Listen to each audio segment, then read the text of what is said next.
Empezamos. Bueno, pues buenos días a todos y a todas. Yo hoy tengo el placer de presentar al catedrático de Filología Italiana de nuestra universidad, el profesor Vicente González Martín, que es una persona que necesita poca o ninguna presentación.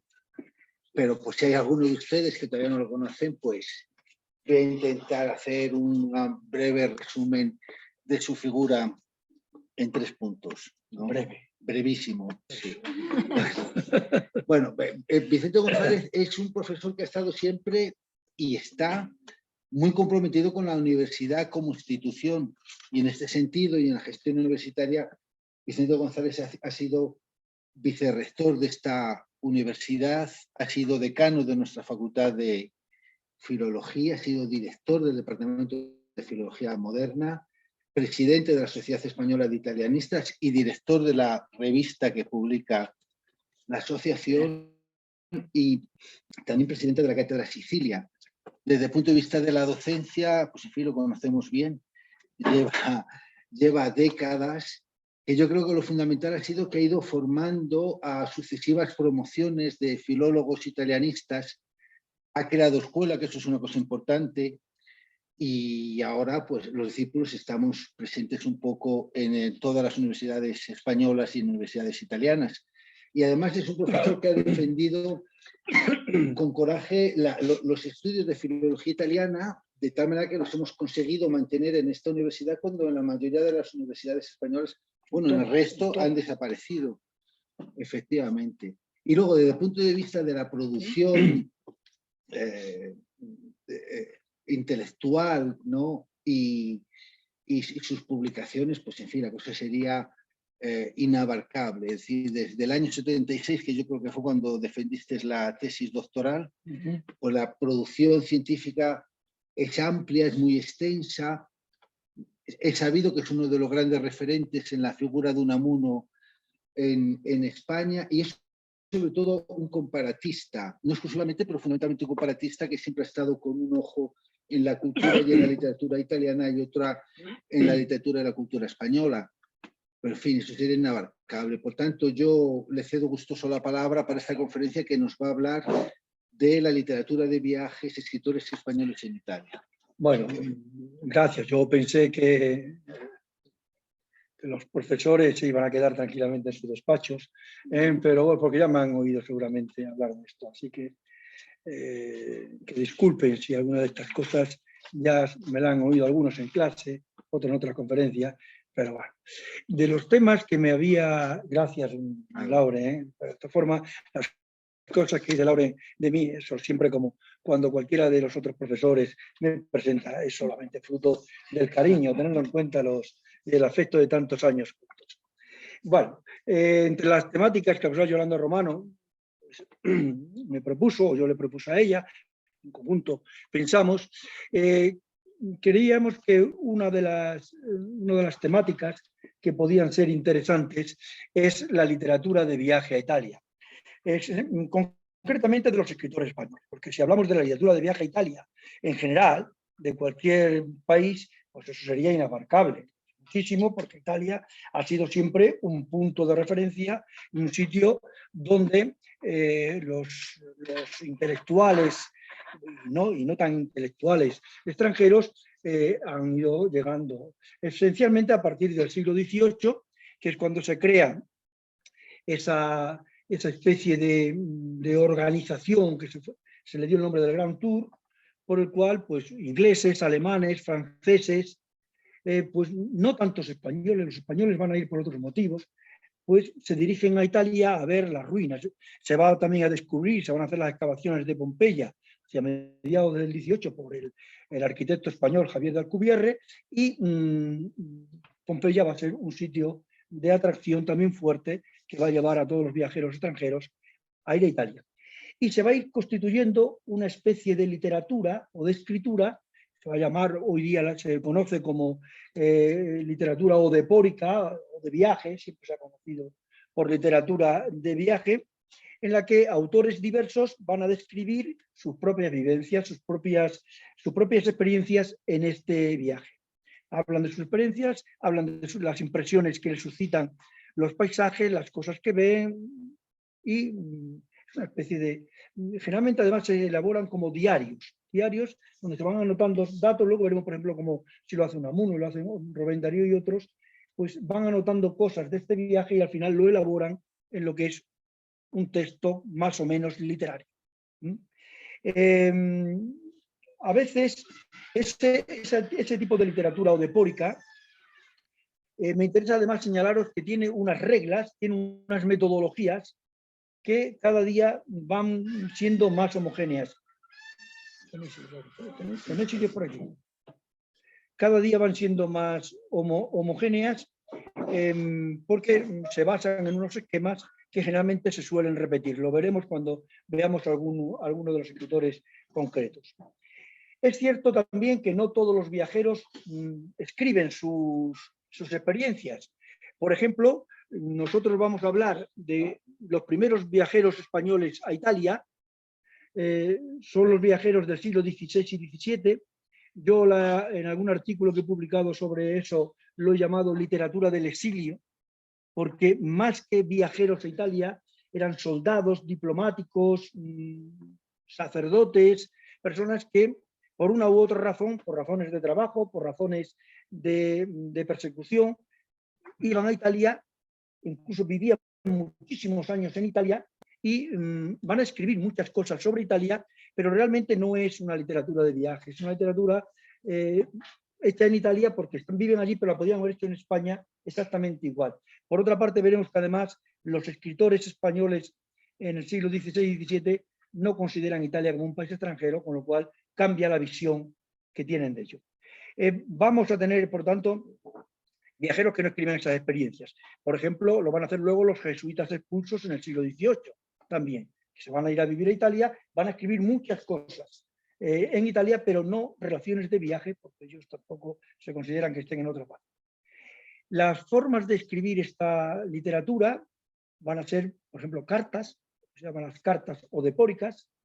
Eso lo hace Moratín, por ejemplo, Leandro Fernández de Moratín, cuando viaja a Italia en el siglo XVIII, escribe cartas a los amigos donde va relatando su viaje más o menos. Unamuno, por ejemplo, no son cartas exactamente, pero en cierta manera son cartas ideales a su novia, a Concha Lizárraga, en el que le va manifestando las cosas que ve más o menos, Florencia sobre todo, y en Roma. Hay ensayos también. Hay en literatura de viaje que son oficiales, lo que se llaman relaciones. Por ejemplo, cuando Guicciardini es nombrado embajador ante la corte de los Reyes Católicos, al terminar los embajadores tenían que hacer una relación del viaje. Nosotros tenemos las Relaciones de España de Francesco Guicciardini, donde nos relata su visión, sus experiencias. Por ejemplo, nos cuenta los caminos desde Cataluña a Madrid lleno de bandidos, como aparecen ahorcados por allí, por la Santa Hermandad, un montón de maleantes, etc. Pero eso es una relación oficial que tienen que hacer. Generalmente los tenemos en prosa, casi todos son en prosa, pero hay en algunos momentos que hay versos también. Los españoles muy pocos, pero por ejemplo los italianos tenemos mucho. Eugenio Montale, por ejemplo, en su diario americano, o Vittorio Sereni en Ámsterdam, también está en verso, o Attilio Bertolucci, La Estrada de la Spezia, lo hacen en verso. Les digo, pero no es, eso es solamente algunos poetas destacados. Saba lo hace también en su visión del Trieste, pero ya digo que eso es mucho menos.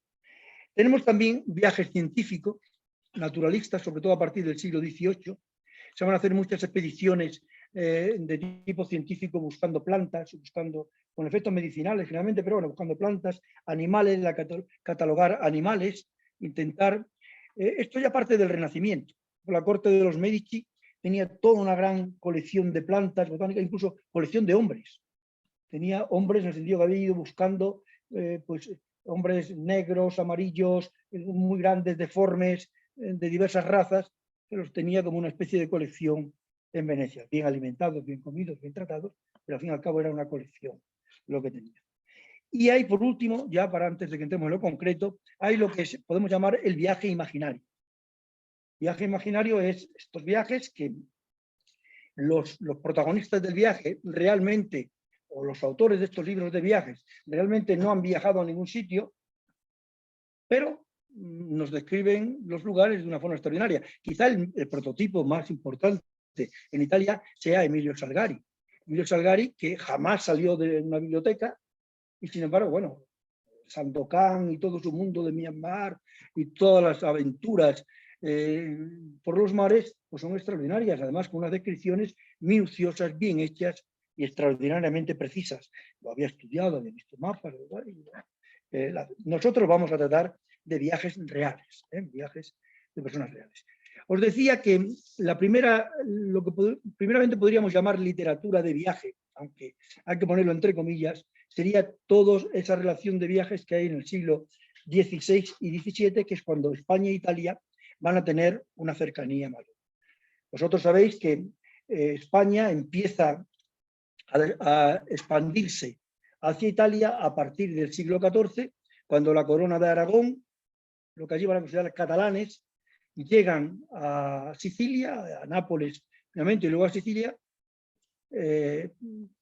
con el afán más o menos que tiene Pedro de Aragón de defender a su mujer Giovanna, el trono de Giovanna. En el fondo lo que iba era echar a los franceses del sur de Italia, los echan y a partir de ese momento se van a ir expandiendo por el Mediterráneo.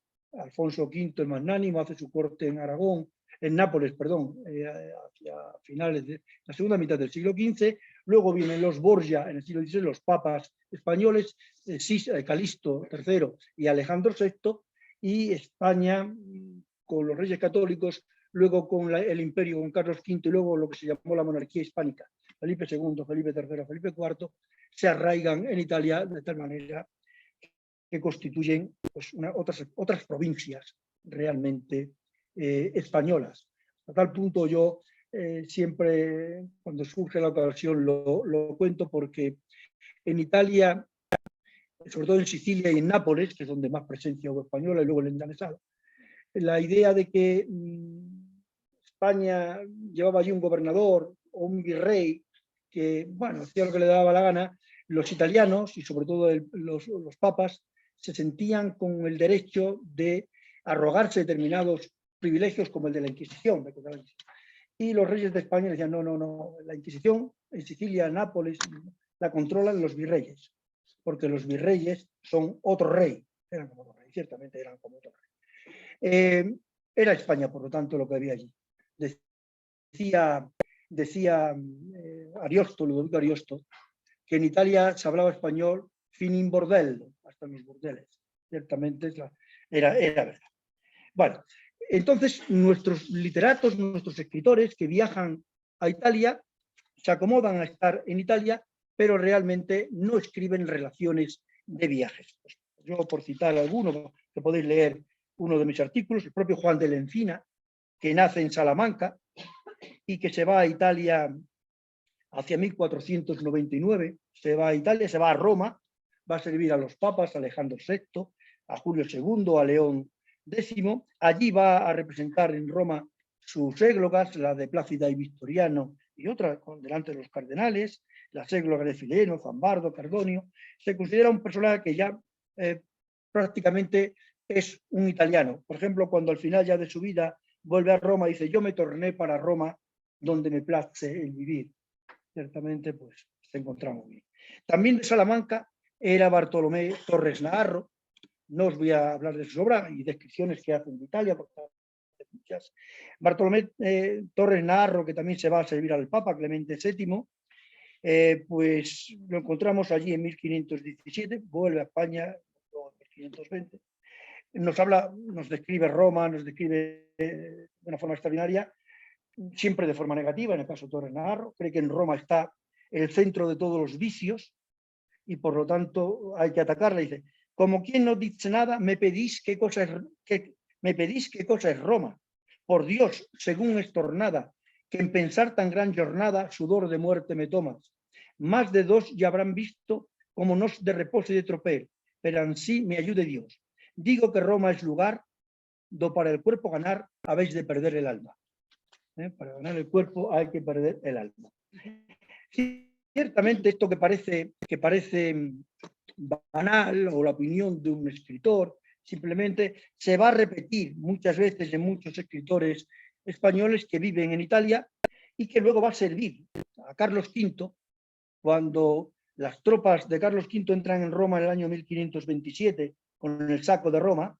El saco de Roma va a ser la justificación para decir que, bueno, han entrado en Roma, han saqueado, han violado esto, pero que realmente Roma era un lugar de perdición, era un lugar que había que de alguna forma, como a Sodoma y Gomorra, había que destruirla, y Carlos V había sido un instrumento para esto. Claro, todos los italianos no van a decir eso, la mayoría de los italianos. Pero, bueno, allí nos encontramos a Juan de Valdés, por ejemplo, amigo y confidente de Julia Gonzaga. Nos encontramos a Gonzalo Fernández de Oviedo, a Francisco López de Gomara, que va a escribir luego la Historia General de las Indias. Nos vamos a encontrar a Francisco Delicado, que escribe una de las novelas más bonitas del siglo XVI, La Lozana Andaluza. La Lozana Andaluza, donde narra la historia de una prostituta cordobesa que va engañada a Roma, pero que se hace rica, se convierte en una cortesana importante, se hace rica, y allí pues va a reunir a las mejores putas de España y van a tener esta fama realmente extraordinaria. Os leo un trocino nada más. Precisamente Roma dice: triunfo de grandes señores, paraíso de putanas, purgatorio de jóvenes, infierno de todos, fatiga de bestias, engaño de pobres. Y luego nos habla del saco de Roma. Mirá el pronóstico que hice cuando murió el emperador Maximiliano, que decían quién sería emperador. Dije yo, oí aquel loco que pasaba diciendo oliva de España, de España, de España, que más de un año duró. Otra cosa no decían sino de España, de España. Y ahora que ha un año que parece que no se dice otro sino carne, carne, carne salata, yo digo que gran carnicería se ha de hacer en Roma. El saco, ciertamente, ella lo vivió, saco. Bueno, Siglo, por tanto, esa es una literatura que, si queréis, la podemos llamar de viaje, pero realmente no es tanto una literatura de viaje. Sí hay en el siglo XVI y XVII literatura de viaje hecha por nuestros soldados. Los soldados españoles que van a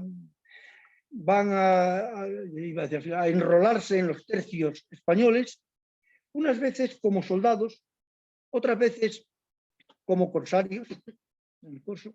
Son soldados de fortuna que generalmente, bajo el mando de uno de los virreyes generalmente de Nápoles o de Sicilia, de Pedro de Toledo o de otros, o del duque de Osuna, van a circular por todo el Mediterráneo, especialmente por el Adriático y por el Jónico, pues a las órdenes del que le pague mejor. Y cuando no le pagan, pues lo que hacen es hacer corso, asaltar los barcos que vienen, sobre todo los venecianos, los berberiscos, también se van encontrando, y cualquier otro que se le ponga por delante que no sea España. ¿Por qué?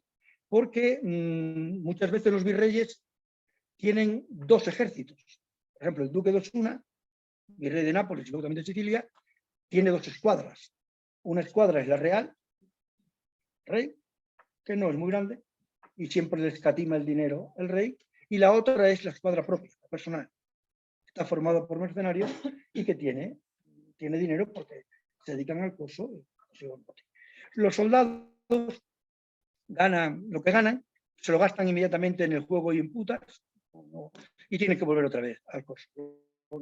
Todas esas cosas las narran, y narran por dónde van pasando, qué es lo que ven, cómo son los puertos, cómo es Bari, cómo es Venecia. Algunos llegan incluso hasta Venecia. Hay un momento en que quieren apoderarse de Venecia en 1619 y están a punto de lograr apoderarse de Venecia. Y son relatos muy bonitos, relatos donde ellos, de una forma más o menos literaria, pues nos van hablando de esto. Por ejemplo, Alonso de Contreras nos escribe un libro, 1597, bueno, libro, una relación que tituló Discorso della mia vita da quando ho iniziato a servire il re a 14 anni, che è stato nell'anno del 1597 fino alla fine dell'anno 1630, il 1 ottobre, che è quando ho iniziato questa relazione.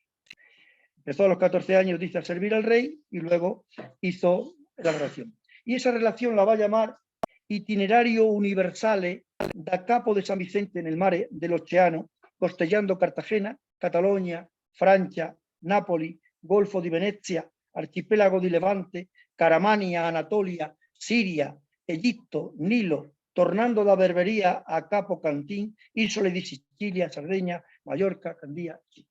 Todo ese recorrido lo va a hacer en los barcos y analiza ese viaje. Bueno, pues diciéndonos, pues leo solamente unos párrafos de cuando nos narra sus correrías entre Nápoles y Sicilia, llega a Malta y allí nos cuenta pues un poco sus aventuras. Tengo una referencia externa. Sí, dice esto. Salí del puerto de Malta con mi fragata bien armada camino de Berbería y a medio camino hay una isla que llaman de Lampedusa. Tiene un puerto capaz para Lampedusa. Tiene un puerto capaz para 6 galeras y hay una torre encima del puerto y muy grande, desierta. Dicen está encantada y que en esta isla fue donde se dieron la batalla el rey Ruggiero y Bradomonte. Son personajes del Orlando Furioso. Para mí, fábula. Pero lo que no lo es, hay una cueva que se entra a paso llano. En ella hay una imagen de Nuestra Señora, con un niño en brazos pintada en tela sobre una tabla muy antigua que hace muchos milagros. Vale. Luego nos va narrando, ya digo, todo el camino. Como él, por ejemplo, este Alonso de Contreras fue un personaje aventurero. Se han hecho hasta novelas. Creo que Pérez Reverte hizo una novela sobre él, pero otros también han escrito novelas, incluso hasta alguna película sobre Contreras. Por ejemplo, voy a buscar el de Rivera. Lo voy a tener aquí. Bueno, ahí ya digo, muchos de los personajes, no tengo el de Rivera. Bueno, Francisco de Rivera, por ejemplo, Francisco de Rivera, en otro momento, en un momento determinado, el duque de Osuna manda a sus soldados que se confronten con la escuadra veneciana. Venecia, como sabéis, la señoría de Venecia en el siglo XVI y principios del XVII es una de las grandes potencias marítimas. Hasta que el Atlántico le gana la partida comercial hacia las Indias, Venecia era la gran potencia del Mediterráneo. La señoría de Venecia, con un régimen muy bien consolidado, con un poder comercial muy grande, era la única que de alguna manera se confrontaba con España en el mar en aquel momento. Y para darle una lección, el conde de Osuna, en el año 1618, manda a las galeras españolas, las suyas, con Francisco de Rivera como capitán, que también escribió su relación de este viaje, y las manda a enfrentarse a la escuadra veneciana. Llegan a Bari, un poquito más arriba de Bari, se confrontan, la escuadra veneciana por la noche se desafían al atardecer, pero las escuadras venecianas por la noche se escapan y se vuelven a Venecia. Entonces no hay batalla, pero la escuadra española, y nos lo va narrando Francisco de Rivera paso a paso, se acercan a Venecia, traman un plan de apoderarse de Venecia. La idea era entrar en Venecia, día de la fiesta de Venecia, 4.000 soldados vestidos de paisanos, con cuchillos y tal, y apoderarse. Un francés que estaba en la conjuración los delató y no pudieron hacerlo. Se tuvieron que volver. Bueno, 16 y 17 por tanto nada. 18. El 18 es un siglo en el que todos sabéis que Francia se va a llevar pues la palma cultural, si queréis. Los iluministas, el neoclasicismo, la lengua francesa se van a difundir y España va a ir retrocediendo. España, a partir de principios del siglo XVIII, que pierde el milanesado y que, aunque conserva el poder todavía, las familias de los Borbones conservan Sicilia y Nápoles, pero ya no hay ese control tan directo. La Casa de Borbón y su alianza con Francia va a confrontar con Austria y con Inglaterra y va a ir perdiendo. Entonces los viajes hacia Italia o las relaciones se ralentizan un poco. No quiere decir que se supriman, ni mucho menos. Comienza el Gran Tour, es cierto, pero España no siente esa necesidad de viajar como turista todavía hacia Italia. Hacia Italia no tiene esa necesidad. A pesar de eso, pues hay algún que otro viajero que por razones unas veces particulares, pero casi siempre por encargos oficiales de sus gobiernos, se van a ir a Italia. Van a Italia y van a aprovechar para narrarnos las cosas que ven en Italia. Comienza ya una verdadera literatura de viaje que luego se va a acentuar en el siglo XIX.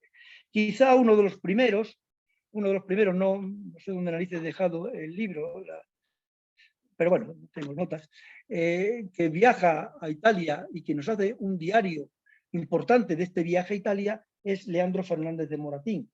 Leandro Fernández de Moratín, que vive entre 1760 y 1828, es un personaje importante de la literatura española. Su padre era Nicolás Fernández de Moratín, también literato. Crea la Fonda de San Sebastián, un puesto de encuentro de los grandes literatos españoles y europeos. Italianos venían mucho. Francesco Conti, Pietro Signorile y otros más vienen a la Fonda de San Sebastián. Leandro Fernández de Moratín, el autor del Sí de las Niñas, de la Comedia Nueva, era un renovador del teatro. Le va a encargar el gobierno que haga un viaje por Italia y también por Francia para que vea cuál es la situación de los teatros en estos países. A él le encanta este viaje, aprovecha. Era además esa literatura de viaje, pues también, ya digo, estaba en el siglo XVIII bastante poderosa, y va a viajar a Italia. Esperad un momentín que tengo las notas, podía leer solamente algunas cosas. Va a iniciar el viaje en el año 1792, viaja por Francia, por Inglaterra, y luego va a llegar a Italia. La última va a ser a Italia. Nos cuenta que cuando sale de Francia en julio de 1792, escapa corriendo, iba a estar más tiempo en Francia, pero se están produciendo los movimientos de la Revolución Francesa y tiene miedo. Tiene miedo en Francia. Nos dice, por ejemplo, hablando de cómo de sus notas, lo hace en forma de diario, va anotando las cosas, y en julio de 1792 anota en el diario: decapitación de 2 sacerdotes, cabeza llevada por las calles, quedé pasmado. 5 de agosto, tullerías, ataque, matanza de los suizos, yo espantado. Por las calles y ronda de San Antonio, cabezas en lanzas, espanto. 12 de agosto, a las Tullerías, vi las habitaciones saqueadas, las estatuas de Luis XIV y XV derruidas. 13, vi la traslación del rey al templo. Sale de París y le escribe un poquito más tarde a un amigo de esa situación. Indica un poco la situación y la actitud que él va a tener cuando llega a Italia. Italia para él va a ser una liberación, sin lugar a duda. El paso que va a hacer desde Turín por pues va a ser una liberación cuando llega a Italia, y así la va a describir. Lo mismo le ocurre a Castelar, que cuando va exiliado y cuando llega a Italia se siente de alguna manera libre. O Blasco Ibáñez. Le escribe al amigo en marzo del 92, 1792. Las cosas de París van mal. Lafayette se escapó huyendo de la guillotina que le amenazaba. El rey está en una torre del Temple, con un municipal que no le pierde de vista, y 1000 hombres de guardia. Los jacobinos han renovado las proscripciones del triunvirato. Nadie vive seguro, y todo el que puede escapar, escapa. Y él se escapó rápidamente. Se escapó, y digo, va a hacer el viaje, llega a Italia en septiembre de 1796, porque antes ha hecho el giro hacia Suiza, ha permanecido en Suiza, y nos va a ir narrando lo que ve en Italia. Por ejemplo, la llegada a través del lago de Como, llega a Italia. Salgo a las 10 atravesando el lago de Lugano hasta Capolago, pequeño pueblo situado en su extremidad meridional. Desde allí fui en un carricoche hasta 2 millas antes de Como, donde se entra en el Ducado de Milán. Luego que se sale de Como muda el aspecto, desaparecen los montes y empieza a gozar la vista de una hermosa llanura muy bien cultivada, con muchos árboles y grande abundancia de moreras. Se encuentra en un paisaje. A pesar de esto, se va a encontrar con una realidad que no le gusta demasiado. Sí, el paisaje, sí, las casas, sí, las infraestructuras, pero estamos a finales del siglo XVIII, siglo XIX, y en Italia hay ya una especie de rum de movimientos revolucionarios. Ciertamente el milanesado, cuando Austria toma el control del milanesado, pues empiezan movimientos, se van a desarrollar sencillamente en 1800 1820 al 23, pero ya antes hay movimientos. Y las monarquías y los estados italianos intentan preservarse. Entonces hay un control del extranjero al que consideran espía. Castelar, cuando llega a Roma, Civitavecchia, le va a ocurrir lo mismo. La Guardia Pontificia lo va a perseguir, le va a poner espías. Pues aquí le ocurre a Moratín algo semejante. Mira cómo nos narra Moratín esos cacheos, esa entrada como se hace ahora en los aeropuertos donde te quitan los zapatos, pues prácticamente lo mismo después del 11 de septiembre. Pues igual. Dice Moratín: ropa fuera, registro escrupulosísimo, papeletas, sellos, socaliñas, y al cabo de una hora de detención prosigo mi viaje a Como, acompañado de un alguacil de vista, como un fascineroso.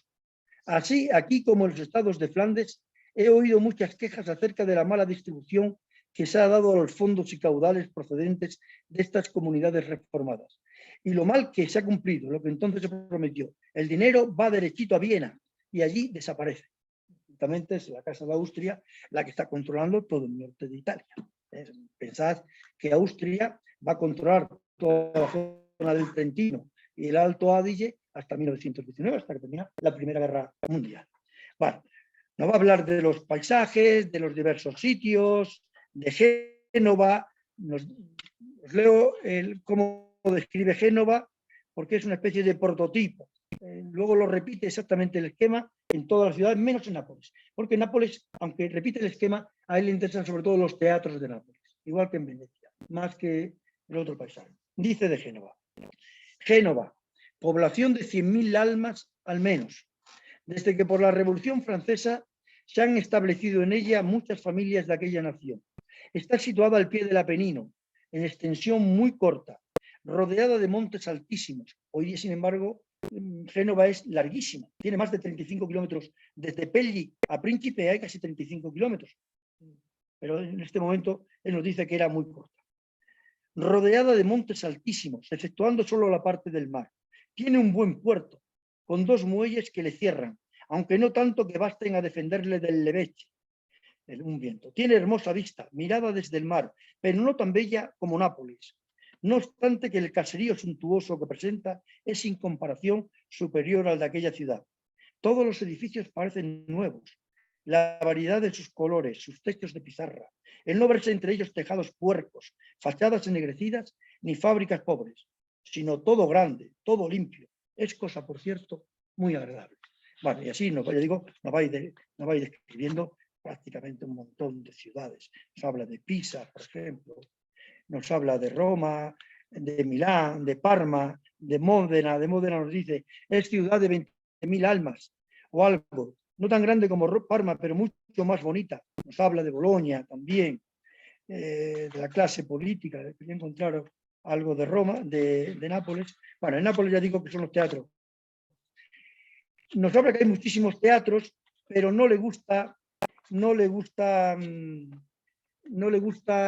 las comedias, las temáticas de las comedias, porque dice que siguen siendo la comedia del arte, la comedia al improvisa, y él es ya en el siglo XVIII es el autor de la comedia nueva con las reglas clásicas bien controladas, y no le gusta esta comedia improvisada.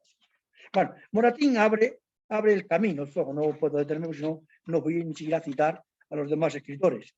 En esa misma época, un poquito más tarde, va a estar en Italia y va a escribir sobre Italia y también sobre sus paisajes, lo que es una verdadera literatura de viaje, el Duque de Rivas. Ángel de Saavedra, Duque de Rivas, de los escritores románticos que vive entre 1791 y 1865. Era un noble, se va a poner con las Cortes de Cádiz, se va a poner al lado de la parte constitucionalista, lo que le va a costar el exilio del año cuando termina el trienio liberal en España, 1820-1823, llegan los 100.000 hijos de San Luis con el indecente rey que teníamos, Fernando VII, digo que era un indecente, en aquella época se le conocía como el rey felón, pero después también ha sido el rey felón. Este rey, que juró la Constitución de Cádiz, sin embargo no estaba dispuesto a cumplirla, ni mucho menos. Llegó y en cuanto llegó al poder, pues se encargó de fusilar a Riego y de perseguir a todo el que pudo. Ángel de Saavedra, duque de Rivas, escapó y estuvo exiliado en Londres entre 1824 y 1834. Isabel II, tenía amistad con alguna de su familia, lo va a nombrar en el año 1843 ministro plenipotenciario en el Reino de Nápoles.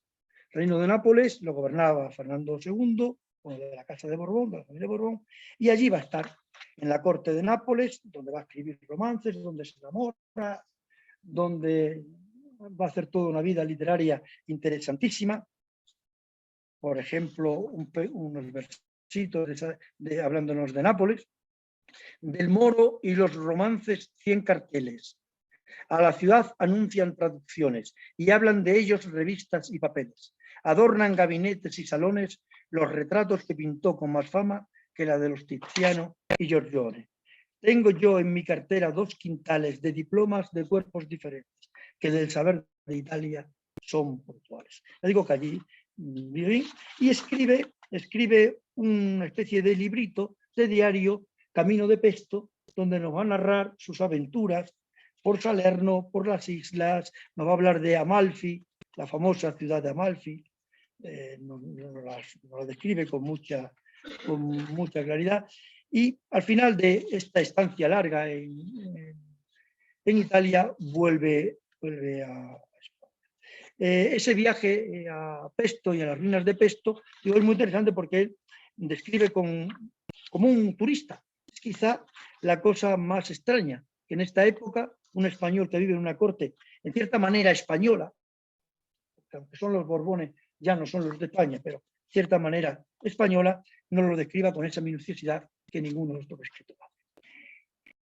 Siglo XVIII, por lo tanto, en principios del XIX se pueden encontrar algunas cosas. No voy a hablar a partir de 1820, ya digo que comienzan en Italia los movimientos revolucionarios, comienzan en Nápoles y Sicilia, comienzan también en el Piemonte, también en las zonas de Módena, y todos estos revolucionarios van a tomar España como modelo, van a tomar la Constitución de 1812 como el modelo ideal para actuar. Y de eso surge toda una literatura.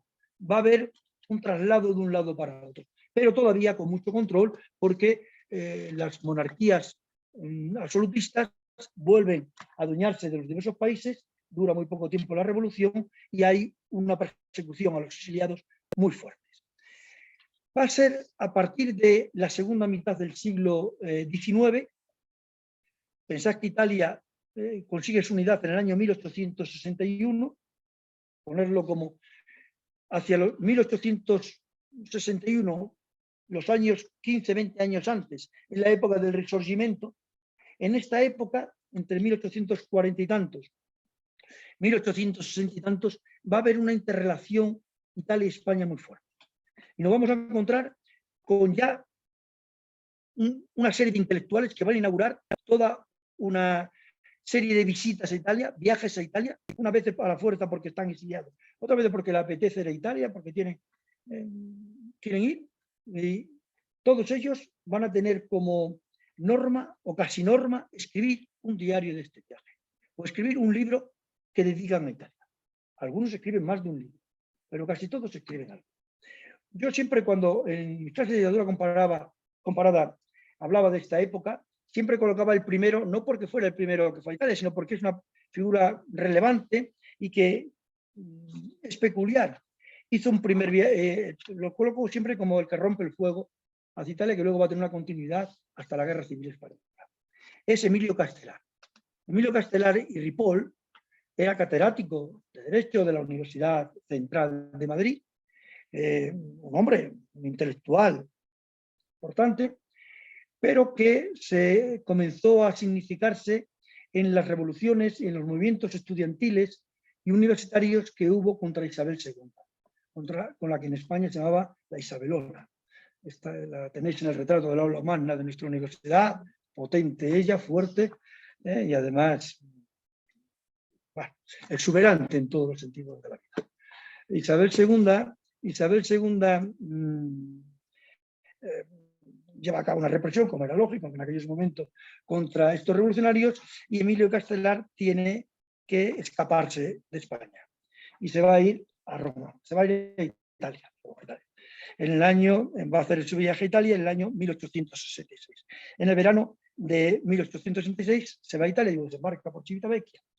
Castelar es un hombre que va a escribir 2 libros dedicados a Italia, uno titulado Ciudades de Italia, creo que lo tengo por aquí, los recuerdos de Italia, también en otros sitios Ciudad de Italia, su original era Ciudad de Italia, luego se ha publicado como Recuerdos de Italia.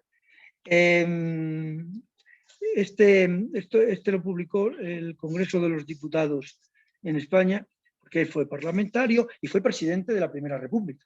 Fue presidente de la República, una república de 2 años, pero fue presidente un tiempecito. Hubo 3 presidentes de la Primera República en 3 años, y él fue uno de ellos. Se exilia y llega a Italia con este problema, ya digo, que se encuentra en Roma. Él pensó que ya se iba a Italia para siempre. Y él quería irse a Italia, incluso le hubiera gustado quedarse a Italia. Nos dice en un momento determinado de Recuerdos de Italia: ¿cuántas veces pensé en desasirme de los lazos que pudieran atar mi vida a París, en el centro de mi destierro, y quedarme allí en Roma, en muda contemplación de los monumentos, en comercio con las artes, en estudio incesante de la historia? Él era amigo de Giuseppe Mazzini, que era uno de los fundadores o de los creadores, de los grandes luchadores del Risorgimento italiano hacia la unidad por la vía republicana. Era amigo de Garibaldi, con el que se escribía cartas. Hay una serie de cartas de Garibaldi a Castelar también. Por tanto, era un hombre que conocía bien. Llega a Italia y nos dice sus primeras impresiones. Un desterrado, un condenado a muerte por el crimen de profesar ciertas ideas políticas. No es una sombra más entre tantas sombras, no es un muerto más entre tantos muertos. Y luego ya, esperar que nos continúe. La llegada a Roma. Nos dice que Roma es una ciudad de 200.000 habitantes, con 3.000 emigrados, 400 presos políticos y 70.000 garibaldinos. Y nos dice la entrada: todo indica un gran terror. Así las puertas de la ciudad se hallan defendidas por barricadas. A las 9 de la noche quedáis encerrados dentro de sus muros. Desde el anochecer en cada esquina encontraréis 2 guardas armadas de fusiles, como si estuvierais en una plaza sitiada. Los pasaportes se registran con una minuciosidad indecible. Sabéis que aunque en 1861 Vittorio Emanuele consigue la unidad de Italia como primer ministro a Cavour, los estados pontificios no pasan en ese año a Italia. El Papa no quiere acceder a esto. Incluso el Papa expende un monito que va a llamar el non expedit, por el cual excomulga a todos los católicos que acepten la Italia unida. La Italia unida significa quitarle los estados pontificios al Papa. Y no solamente eso, sino que prohíbe a los católicos participar en ningún partido político. Esto va a crear en Italia una gran confusión, porque los católicos no van a participar en la vida pública italiana hasta el año 1919, hasta el año en que Alcide de Gasperi, con otros, y Don Sturzo, crean el Partito Popular Italiano. Es decir, que hay todo. Ciertamente los católicos participan en la vida a través de los ayuntamientos, a través de las cooperativas, a través de una serie de asociaciones que de alguna manera sustituyen la política. No entran, incluso más, el Papa pide tropas a Francia y a España. España manda soldados a defender al Papa contra los garibaldinos, contra todo el que no le sirvió para nada, pero al final acabó teniendo que renunciar. Otro juicio más sobre Roma de Castelar. En esta Roma teocrática, monástica, de rodillas eternamente sobre sus ruinas de mármol, se ha de levantar la tribuna en el foro, ha de hablar la prensa, ha de resonar la antigua elocuencia, que se ha de discutir todos los problemas, han de brotar todas las escuelas, porque no podéis arrojar el espíritu político de las sagradas regiones donde el espíritu político tuvo su nacimiento. Castelar, por tanto, abre el fuego. Ese fuego lo van a continuar su amiga, por ejemplo, Emilia Pardo Bazán. Emilia Pardo Bazán, la condesa de Pardo Bazán, la primera mujer iba a decir una frase popular que no la voy a decir, fuerza, con narices. Era una señora bien firme, se enfrenta a los académicos para entrar en la academia, se enfrenta en París, en la sala de conferencias, a los que defienden la leyenda negra contra España, escribe obras importantes, naturalistas, y escribe varias obras dedicadas a Italia, a sus viajes por Italia. Por ejemplo, escribe Mi romería en el año 1888. Antes había escrito Un viaje de novios en 1881. Escribe en 1882 una biografía de San Francisco de Asís, 2 volúmenes. El segundo volumen dedicado a San Francisco de Asís y las mujeres, y se lo va a llevar al Papa León XIII. Ella personalmente se lo lleva al Papa a Roma, el poeta de las blancas manos, como lo llama Rubén Darío, y nos va a ir describiendo pues, las diversas zonas: Florencia, Nápoles, Roma, Génova, Venecia, etc. Y aparte de eso, pues escribe, ya digo, toda una biografía de San Francisco de Asís, que es probablemente una de las más importantes. Ella era amiga de Castelar, como era amiga de Juan Valera. Otro, también compañero de esa generación realista, es Juan Valera, don Juan Valera, como se le conocía en nuestra literatura, el autor de Fortunata y Jacinta. Pues va a vivir de 1824 a 1905.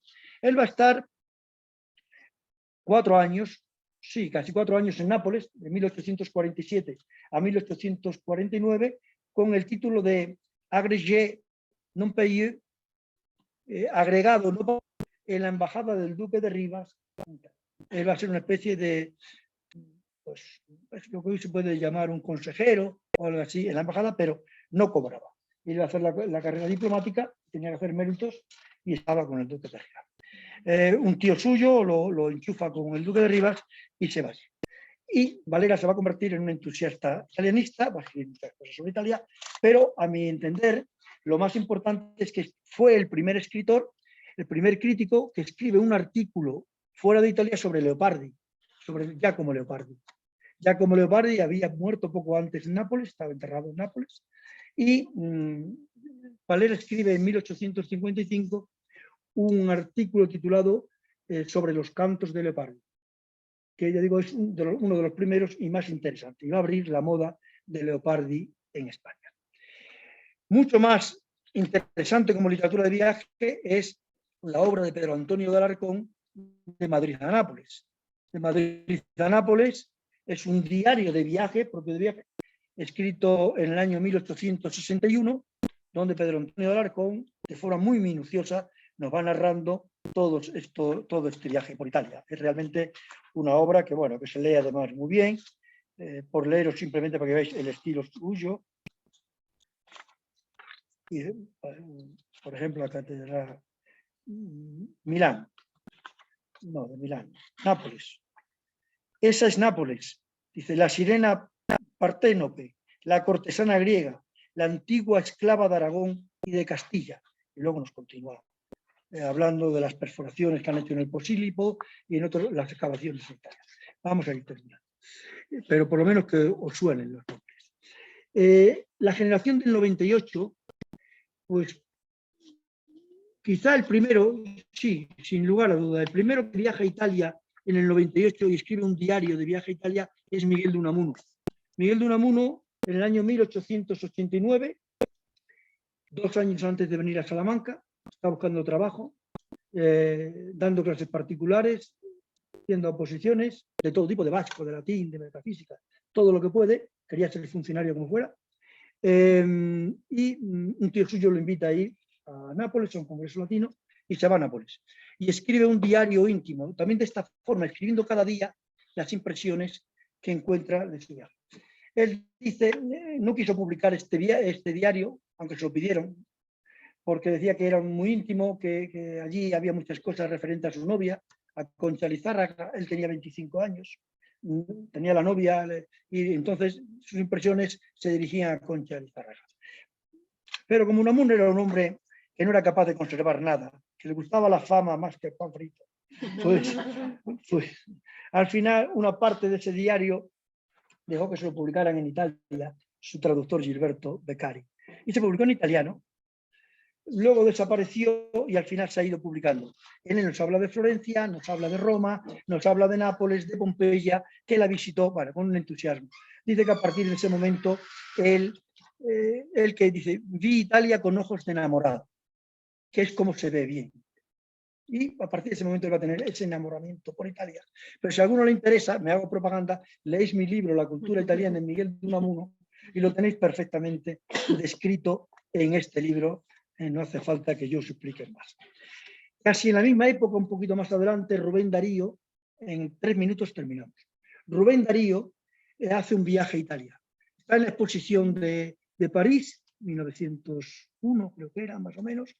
Está con un amigo que le ha invitado a la exposición de París, está viéndola, y de momento este amigo, que se llama Hugues Rebel, por si a alguno le interesa, decide, le dice a Rubén Darío, te vienes a Italia, te pago el viaje, me acompañas por Italia, y él se va a ir por Italia. Y nos va a escribir un libro muy bonito, pequeñito, que se va a titular Diario de Italia, donde nos narra esa experiencia. La conclusión final que nos da, por ejemplo, cuando nos habla, por ejemplo, del cementerio de Staglieno de Génova, y le dice que parte le da riso, parte da vergüenza, porque hay grandes estatuas. Va a Venecia, la llama Snobópolis, la ciudad de los snob, a Venecia, y la conclusión final del viaje dice, yo hice este viaje como si fuera un pájaro, en un vuelo encima de Italia. Y mi conclusión final es que si la lira no se llamara lira, debería llamarse Italia. La forma del arte. Bueno,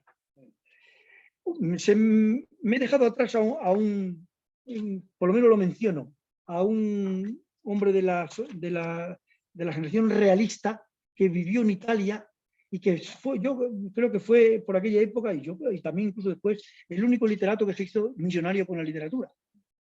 No sé si sabéis quién es. Se hizo millonario, pero bien millonario. Era valenciano. Era Vicente Blasco Ibáñez. Vicente Blasco, el autor de los 4 jinetes del Apocalipsis, de la Barraza, de Cañas y Barro, de otras muchas cosas más. Pero además escribió un libro que se titulaba En el país del arte, en el que él va a narrarnos sus años de exilio en Italia. Algo semejante hace Ramón Pérez de Ayala, pero también si os interesa, en este librito mío tenéis la historia de sus viajes a Italia de Vicente Blasco Ibáñez y de Ramón Pérez de Ayala. Esta edición no la vais a encontrar, encontraréis otra edición más nueva, una reedición porque esta se agotó su tiempo y se fue. Bueno, de la generación del 98 hemos citado a Unamuno, citamos también a Baroja. Baroja escribió un libro titulado Ciudades de Italia. También escribió 2 novelas con ambiente italiano, César Onada y El mundo de Sansi. Las hizo, Ciudades de Italia la hizo por encargo, creo que en 1940 y tanto, de una forma muy especial, porque es un libro de viaje, pero él, ¿qué hacía Baroja? Baroja iba a Roma, se sentaba en un restaurante, en un bar, y se pasaba el día en el bar. Se pasaba el día en el bar, escribiendo, viendo pasar, decía a las mujeres o quien fuera, y cuando algún amigo le decía, oye, vamos a ver la Capilla Sistina, que no, que al final fue a ver la Capilla Sistina, pero no le gustó tampoco. Él le encantaba hablar de la camorra, le encantaba hablar de la mafia, de cómo son los Lazzaroni en Nápoles, de las cosas, un poco de la ciudad, aunque luego también nos narra los paisajes y las cosas.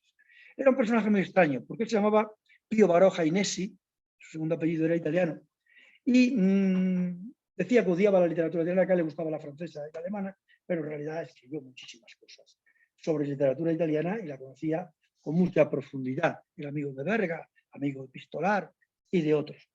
Pero merece la pena leer sus Ciudades de Italia, digo, porque es un personaje importante.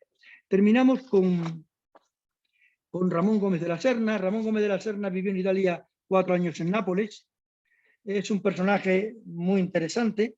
Tiene una obra, tiene muchas descripciones de Italia, pero hay una obra sobre todo que yo recomiendo, ya un poco anticuada quizá, que tituló Senos.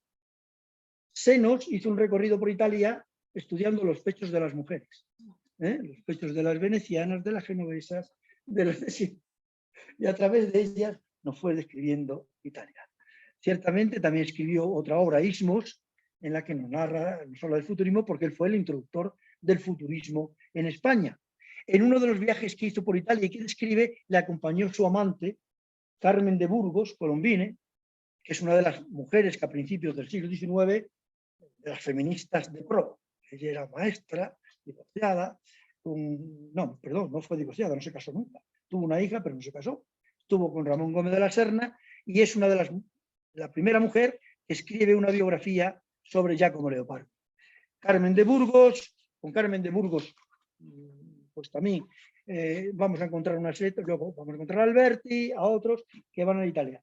Y la Guerra Civil Española corta ese tipo de literatura de viaje.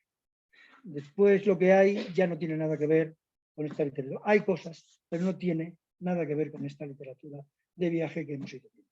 Bueno, si alguno tiene un especial interés y hacerlo, pues a mí me encontráis por aquí por las mañanas y podemos hablar en cualquier momento. Muchísimas gracias. Venga, a todos.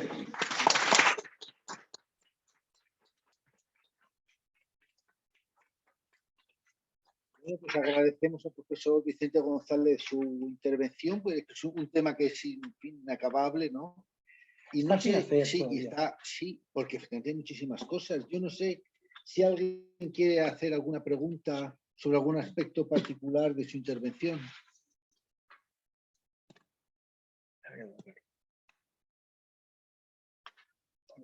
Ha quedado claro. Bueno, pues aquí terminamos. Sí. Gracias.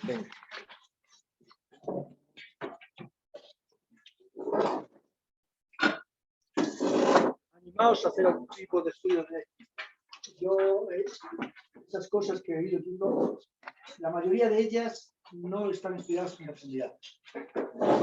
Es una panorámica, deberíamos tener una